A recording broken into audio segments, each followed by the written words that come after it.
The December Community Day for Pokemon Go has been announced, and just like every other December Community Day, it is going to be a smorgasbord, an opportunity to evolve many different previous Community Day Pokemon with their Community Day exclusive attacks. In this case, it's the Pokemon featured here, down in the video.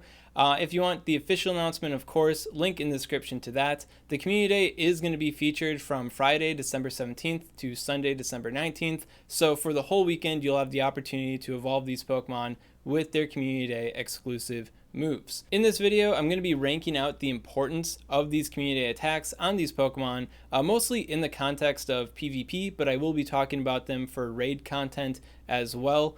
Basically, if you already have these Pokemon evolved with their Community Day exclusive attacks, you may want to upgrade on their PvP or I guess raid IV splits as well. And there is some interesting information you may not have considered for some of these Pokemon as well in regards to PvP. This video will be pretty surface level when it comes to the information. I am working on some heavier meat and potatoes type content for the more important Pokemon on this tier list, so do expect some videos coming in the future going over more details on these Pokemon. This is just to get your brain percolating, get the gears turning, get you thinking about some of these Pokemon, so I don't blast you with a bunch of heavy information at the last minute, and then you're like, oh, Ryan Swag, why didn't you tell me I needed to focus on this ahead of time? So that's what this video is. And without further ado, let's start ranking them out. For the explanation of the tiers, S tier is must-have, one that you definitely want to upgrade on, very important for PvP and also for raids.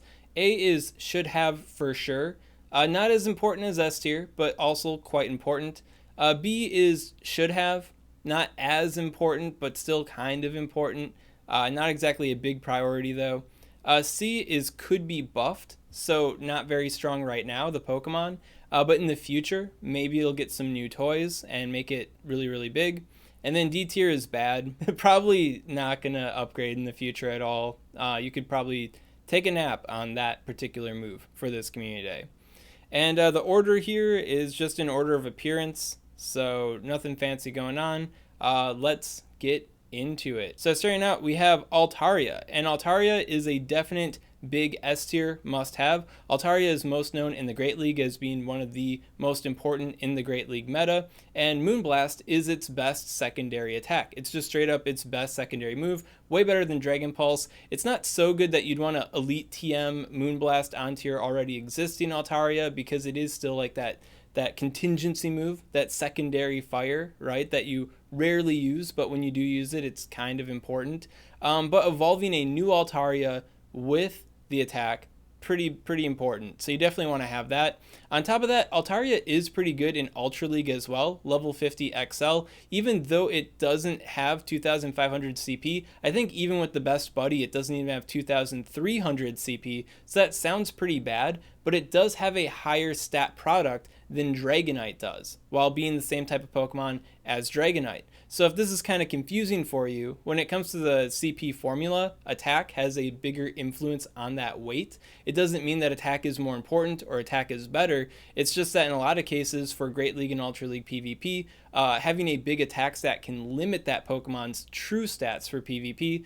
And yeah, Altaria, low attack stat, so it's got the bigger stats, even though it doesn't exactly hit that cap, which can have some interesting matchup implications. So Moonblast, also important there too, especially since Umbreon is a way bigger deal in the Ultra League than what it is in the Great League. Not that Umbreon isn't a big deal in the Great League either. And interesting thing that you may not have considered for Altaria as well is Mega Altaria. One day, Mega Evolutions will come to PvP in GBL, and Mega Altaria is a powerful option for both the Great League, Ultra League, and Master League PvP. A lot of PvP IV like checking apps and websites will feature the Mega Pokemon as well for their, predictive PvP IV usage. So make sure to check that out as well, because Mega Altaria will be a big deal. Mega Altaria drops the Flying subtype for a Fairy subtype. And so being a Dragon Fairy Pokemon, a Dragon Breath user that resists Dragon Breath from opposing opponents, it's a pretty big deal. And then of course, being a fairy subtype Pokemon, Moonblast is going to be a much bigger deal for Mega Altaria than it will be for regular Altaria, so definitely something to keep your eyes peeled for if you haven't thought about it already. Now, if you are curious about some PvP IV information for Altaria, I do cover most of the important IVs in the Moonblast Altaria video, so link in the description to that if you haven't seen that video yet. I don't have much PvP IV information on Altaria beyond what's covered in that video though. Next on our list here is Beedrill, and Beedrill could be A tier, but given its performance in a lot of these limited Great League formats, I'd say it's definitely a S tier option that you definitely want to have and have a good like upgraded version of.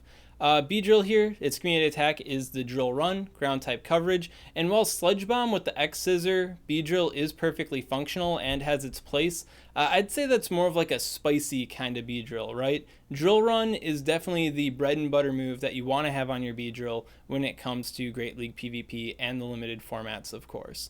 Now, when it comes to normal Beedrill versus Shadow Beedrill, there are perks between the two of them. I wouldn't say one is strictly better than the other, so you definitely want to have one of each. You want to have a Shadow Beedrill drill run, you want to have a Shadow Beedrill drill run, and a regular Beedrill with drill run. Now when it comes to Beedrill, Dragon Breath, Charizard, Roserade, and Alakazam, I haven't done a PvP IV deep dive or looked at any PvP IV information for any of these 4 Pokemon, so I am looking at doing a PvP IV deep dive on any one of them in the near future. So if you'd like to influence which Pokemon I choose, comment below between those 4 and let me know, and they will be tallied and added to a vote. And if you want to vote twice, I will have a poll up on Twitter as well, link in the description of course, for you to vote on one of these 4 Pokemon for me to do a PvP IV deep dive before the December Community Day event. I'll probably only have time for one, so you know, make your choice count here, right? Next we have Machamp. And while I'd say Shadow Machamp and Machamp are definitely S tier type Pokemon, you definitely want to have them for the Great League and the Ultra League. When it comes to Payback Machamp, I feel like it's not as important as these other moves are. Payback is kind of like that side option. And like I know I climbed to the heights of the leaderboard using Payback Machamp. Link up above in the description if you want to check out that video. It's more of like a spicy kind of option, not the main course. Basically, all Machamps really want to use the cross chop with the rock slide. Sometimes if you're going to spice it up, you want to do it with the stone edge. Payback is an option. It's the move that your opponent fears. They get hit with Payback enough on their Hypno, and now they're shielding the rock slides, right? But you could be the guy throwing rock slide or cross chop, scaring your opponent, making them think it's Payback, or you could be the guy using Payback and getting it shielded because the opponent's afraid of the Payback, right? So it is kind of like an in-between option. I wouldn't say it's like exactly a must-have, but definitely one that you should have for sure. Next we got Earth Power Garchomp, and definitely S tier must-have. Garchomp is almost exclusively used in Master League PvP, and while not every single Garchomp has Earth Power, you definitely want to have that as an option. I do talk about Earth Power versus Sand Tomb Garchomp in a little bit more detail in its Community Day video, linked in the description of course, if you want to check that out. But yeah, you definitely want to have a Hundo Garchomp with Earth Power on it. To add to that, it is its best move for raids as well, significantly better than Earthquake. And then when we get Mega Garchomp, well, Mega Garchomp is going to want to have Earth Power too, right? So very, very important for Garchomp. Next up we got Dusknoir. Dusknoir could get buffed, right? It doesn't have Shadow Claw, and it doesn't have like a good secondary move. The Community Day move is Shadow Ball though, which means the potential is there. It's like 1 or 2 upgrades away from being like an actual threat, you know, in possibly the Great League or the Ultra League. So I wouldn't count it out. Dusclops technically is better right now in the Great League, but I could see Dusknoir rising up in the future with a move rebalance or new move pool expansion, so wouldn't count it out. Same thing for the Emboar here. Emboar is getting Blast Burn, and yeah, for its fast moves in PvP, they really aren't a whole lot to write home about. Its secondary charge moves aren't exactly that explosive either, but Blast Burn is really good, and the stage is basically set for this thing to improve in the future. So just like Dusknoir, I don't think you should count Emboar out, but definitely not a big priority right now. Then we got Empoleon, and Empoleon is a huge huge priority, right? Yeah, Empoleon for Great League and Ultra League, especially Ultra League PvP, needs to use Hydro Cannon. If you don't have Hydro Cannon on Empoleon, then you just can't really use Empoleon, especially to its like fullest power. So definitely don't want to sleep on Empoleon. And while I don't have specific breakpoint information for Empoleon, going over my Shadow Nidoqueen and Trevenant PvP IV deep dives, there are some defense breakpoints that those Pokemon have to be a little bit mindful of. So Empoleon doesn't get a waterfall breakpoint on him, which can flip some of those matchups. So going for a slight attack weight on your Empoleon could be useful. And then because Empoleon is so ubiquitous in the Ultra League, having that attack weight could also help you get CMP in the mirror matchup. That said, being very, very bulky, having like the highest stat product possible for your Empoleon, the low attack stat, high defense, high HP, can be important for some Dragonite matchups and other matchups as well. So you kind of have to balance that out. Personally, I have multiple Empoleons for both leagues evolved because I went hard on that community day, and I think that's something that you guys should follow suit on. Have multiple attack weights on your Empoleons for both leagues because the different weights can help out in different situations. It's a lot. Next up, we have Espeon, and I'd say Espeon kind of toes the line between could be buffed and bad. I'm going to say it could be buffed, though, because Confusion, Shadow Ball, that's not bad. Shadow Ball is the new community attack for it, by the way, if you're unaware. And Psychic Fangs is now in the game, right? And this is a Pokemon that can learn Psychic Fangs. It's a Psychic Pokemon that could learn Psychic Fangs. Would that be a huge game changer for it? It's pretty fragile in the Great League, so maybe more in the Ultra League. It's hard to say, but Espeon could get buffed, and I wouldn't want to be the fool without the Shadow Ball Espeon when it gets Psychic Fangs or something, right? Next up, we have Electivire. And Electivire got Flamethrower. Generally, you want to use Ice Punch on it, but Flamethrower can have some niche utility, especially against Galar Stunfisk.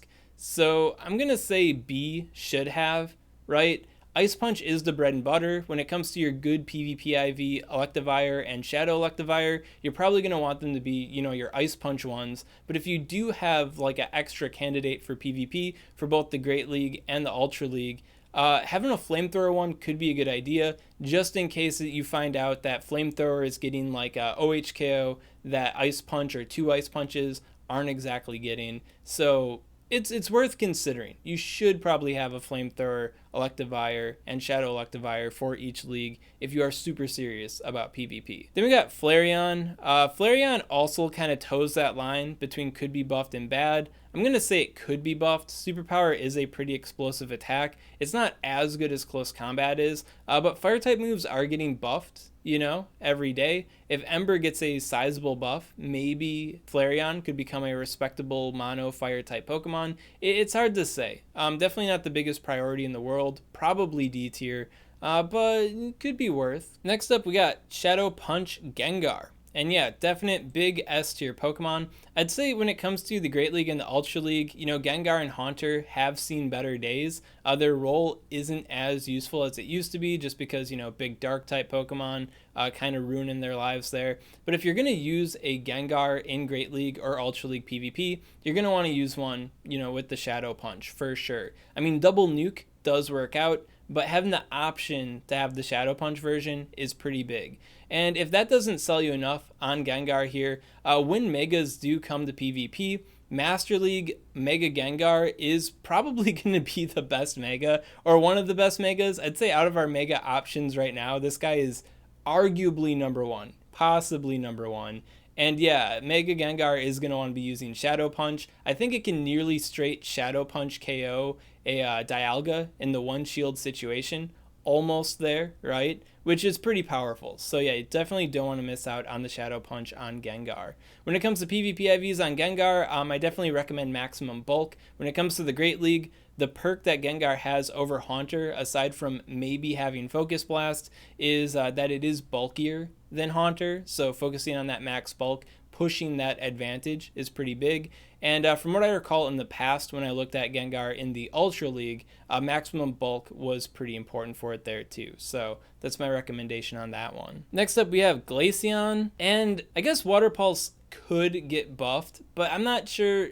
it'd have to be a really, really big buff. Like, they'd have to rework the Snot out of Water Pulse for it to be good. And for that reason, I'm going to put it in D tier. Now, when it comes to most of the other evolutions, you know, not named Umbreon, I'd say Glaceon does have the most PvP potential, but that PvP potential isn't with its Community Day attacks. Usually it's using Icy Wind and Avalanche. So it's not even using, like, what is it called? Last Resort, right? So not exactly a priority for a Community Day attack. Could be worthwhile just in case Water Pulse gets a big buff in the future, but I kind of doubt it right now. Just watch Water Pulse get buffed in Season 10. Next up, we got Gyarados. Gyarados, S tier, must have for sure. Aqua Tail Gyarados. It's its earliest charge move, and it's a same type attack bonus charge move too. So very important for Gyarados. Gyarados has some niche utility in the Great League. We really don't see it there that often. In the Ultra League, though, Gyarados is one of the best safe swap options. And if you played the Master League Premier Cup, Gyarados was on like every single team. Like, I think like 70% plus of teams used Gyarados. So yeah, Aqua Tail Gyarados, kind of a massive deal. Same with Shadow Gyarados as well. Don't want to sleep on any of them for any of the 3 leagues. Maybe Great League, but definitely not Ultra League and Master League. And then to add to that, in the future, Mega Gyarados could come to PvP, and Mega Gyarados has some interesting utility in the Ultra League, and may also be one of the best options in the Master League as well. I mean, if Mega Gengar is a big deal, then maybe the Dark-type Gyarados using Dark-type attacks, maybe that's a way to shut Mega Gengar down. So yeah, and then having an early Water-type charge move could be important there as well. So Mega Gengar, definitely something not to sleep on either. But you should already have a hundo with Aqua Tail anyways, because it's so good in the Ultra League Premier Cup Classic. Next up, we got Zap Cannon Jolteon. D tier bad. And then we've got Leafeon. And I honestly don't remember what its Community Day move was. I think it was like Bullet Seed or something. I honestly don't know. But I know that it's bad. Then we got Luxray. And Luxray kind of toes the line between B and C, right? Because it does need some sort of buff going on for its fast move for it to be like really good. But I feel like its performance in the Ultra League Premier Cup in particular is noteworthy enough that you should probably have at least one, just in case, right? Psychic Fangs allows it to stand out from other electric type Pokemon in that it can hit Nidoqueen for super effective damage, and Machamp for super effective damage. So I think that's like good enough. And then we got Magmortar, and I think Magmortar kind of toes the line between could be buffed and should have. Right now I'm feeling like it could be buffed more than anything. Having electric type coverage on a fire type Pokemon that uses fire type attacks, that's pretty nice. And it's got Karate Chop, so it's got some pretty decent energy gains there. But I feel like it needs like a little bit more to really push it over the edge. So evolving one or having the Shadow as well with Thunderbolt could be very important for the future. Should this thing ever do get a drop from the buff gods and get a better moveset. Then we got Porygon Z.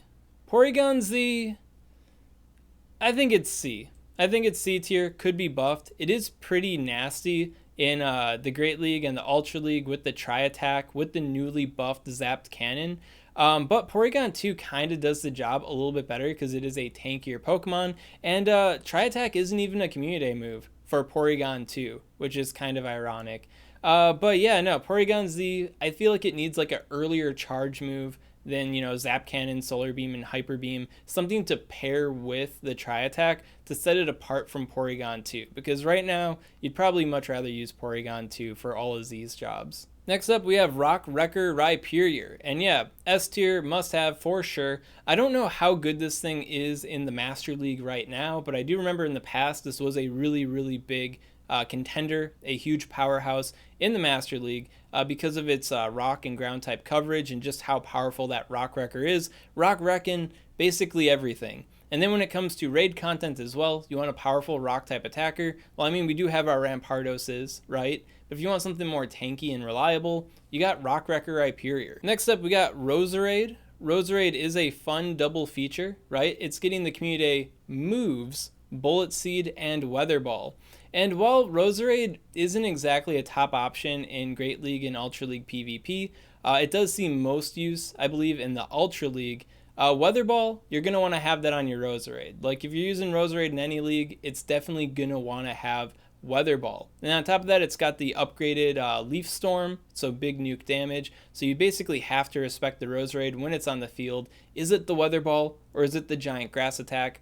I don't know. And you'll find out, and Roserade will make sure you find out. Now when it comes to the fast move situation on Roserade, there are a lot of reasons to use Poison Jab on it, but Bullet Seed does have the better energy gains, so for that reason, you're going to want to have 2 Roserades for each league, just because, you know, fast move damage with the Poison Jab, or energy gains for, you know, our good charge moves with the Bullet Seed. Probably 4 Roserades to be built. I even heard some people using this in the Ultra League Premier Cup Classic, so maybe 6 Roserades if you can tolerate it. I don't know if the Master League's a huge priority for it, but yeah, Roserade, very powerful Pokemon. Next up, we got Samurott. And Samurott kind of toes the line between B and C tier. The main problem that Samurott has is that it basically lives in Empoleon's shadow, so it's kind of like non-steel type Empoleon.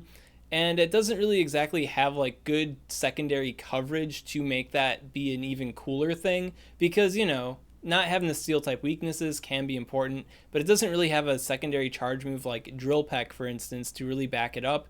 So I'm going to put in C tier, could be buffed. If it gets a better secondary charge move, that could be a pretty big deal for it. But right now, it's just sort of like bad Empoleon instead of non-steel Empoleon. Then next up, we have Serperior, and I'm going to put it B tier, mostly because if you're going to use Serperior, you're going to definitely want to have the Frenzy Plant. You know, Meganium is definitely significantly better than Serperior. The advantages Serperior brings to the table really aren't that significant compared to Meganium, all things considered. But if you ever are going to use a Serperior, you're going to want to use it with Frenzy Plant. Could Aerial Ace get buffed in the future? Yeah, and if it does, then that makes this thing even more viable. But I feel like it's viable enough right now that you should definitely have a good one waiting in the wings. Then next up, we have Shiftry. And Shiftry, it's either B tier or D tier. You know, no C tier, it's either B or D, because the community attack is Bullet Seed, and more often than not, basically 99.99% of the time, you want to use Snarl, because Snarl's got way better coverage than what Bullet Seed does. Same energy gains, I believe. So it's like, why get Bullet Seed, you know, on this thing? But who knows? Maybe the meta will shape up in a way where the grass type coverage is a bit more important.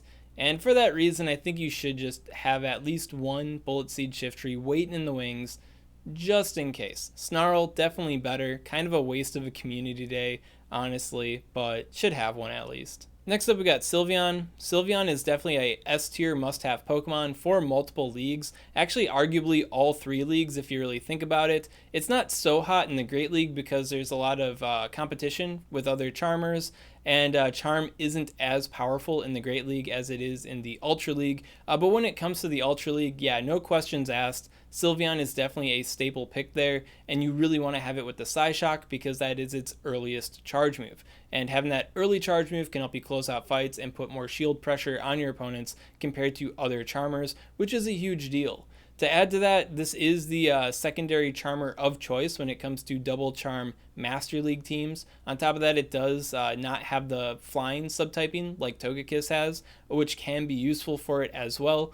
So yeah, all 3 leagues, I think you should have at least one Sylveon going on there. And then also I did do a Sylveon PvPIV deep dive, so link in the description, of course, if you want to check that out, if you want to get a more optimized Ultra League Sylveon. Next up, we have Talonflame. Talonflame, definite S tier as well, needs no introduction for both the Great League and the Ultra League. It's generally better in the Ultra League because of all the Charmers it can melt down, and the Brave Bird having more opportunities to land it on other threats compared to the Great League because it's more tanky in the Ultra League. But Ultra League Talonflame is also a really big deal too, and I've climbed many a times using this thing because you get energy advantage or shield advantage on your opponent with this, and you can just completely steamroll them really easily. So Talonflame, pretty big deal, and you need its community attack in order to make it all happen. Then next up, we have Umbreon, and just like the Machamp here, it is a S tier Pokemon. It is a top shelf PvP Pokemon for sure in both the Great League and the Ultra League. Staple pick, 1000%, but mostly with last resort. Psychic is a good side move for Umbreon, and I do talk about this in the community day video for Umbreon as well. But for the most part, Last Resort is the bread and butter for it. Psychic is the move to keep the fighting type and the poison type Pokemon on their toes, keep them respectful of the Umbreon, sort of like the Payback keeps Pokemon on their toes. But for the most part, you're going to want to be using Last Resort on your Umbreon, and that's not what this event is. This is for the Psychic Umbreon. You definitely want to have a Psychic Umbreon for sure, because some metas, Psychic Umbreon is a bit more powerful than Last Resort Umbreon, or there's more opportunities for you to use Psychic effectively. But I think Last Resort's like the bread and butter for Umbreon here. Then we got Vaporeon, and Vaporeon is going in D tier bad. Scald wasn't really enough to push it over the edge, and if you were to use a Vaporeon in PvP, it's probably going to want to go with Aqua Tail for that earlier activation rather than having a potential debuff chance with the Scald. Next up, we have Alakazam. And I feel like Alakazam is B tier, should have. The Community Day move is counter. Sometimes the Psycho Cut is better than the counter, but in some specific team comps, you know, this spicy little meatball here can really steamroll your opponent in a way they're not expecting with that heavy counter damage, especially on the Shadow Alakazam as well, and the early activation of its charge moves. It's sort of like the Shadow Hitmonchan situation a little bit,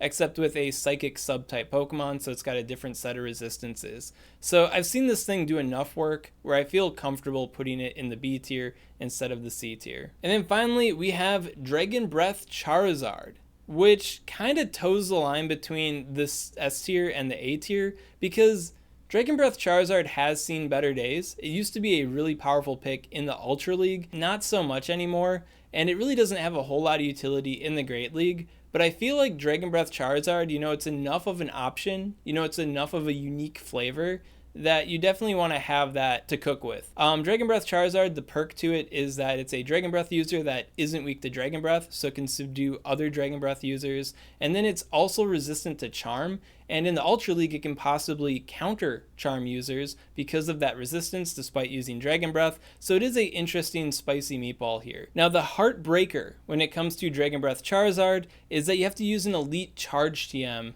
to get Blast Burn. And for the most part, this thing wants to have Blast Burn, and that's an Elite Charge TM, so that's pretty expensive. It's, I guess, arguably less expensive. The opportunity cost is lower to just Dragon Breath TM your Blast Burn Charizards, but because the fast move situation on Charizard is, each fast move is important, right? It's questionable if you really do want to Elite TM into Dragon Breath as well. So sticky situation. What I think is even more interesting to consider, though, is the future Mega Master Meta, where Mega Charizard Y, not the Dragon Charizard, but the Fire Flying Charizard, Mega Charizard, with the Dragon Breath, is quite possibly the best Mega for Master League PvP. Same thing it does in the Ultra League, right? It's the Dragon Breath user that isn't weak to Dragon Breath, and because of that, it can defeat Dialga. In the 2-shield situation, no questions asked, just demolishes the thing. And it can also beat Togekiss. In the 2-shield situation, straight Blast Burn.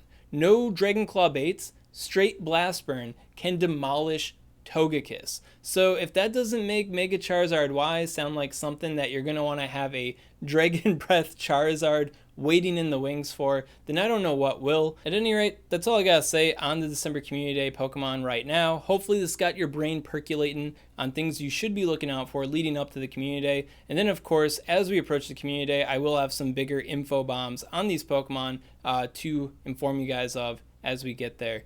At any rate, if you got any questions on this content, comment below, let me know what's up, and I'll be happy to help you out. And if you enjoyed this kind of content, you want to see more like it, well, make sure to subscribe to Swag Tips. And then, of course, when it comes to these 4 Pokemon in particular, if you want to see one of them in a PvP IV deep dive, comment below which one you want to see, and make sure to cast your vote on Twitter as well, so you can vote twice for your special boy. Swag Tips. I'd also like to give a special shout out to these Patreon supporters. If you want to support Swagman on Patreon, link in the description. Yes, I fed you lunch. Yeah, I did. You disagree.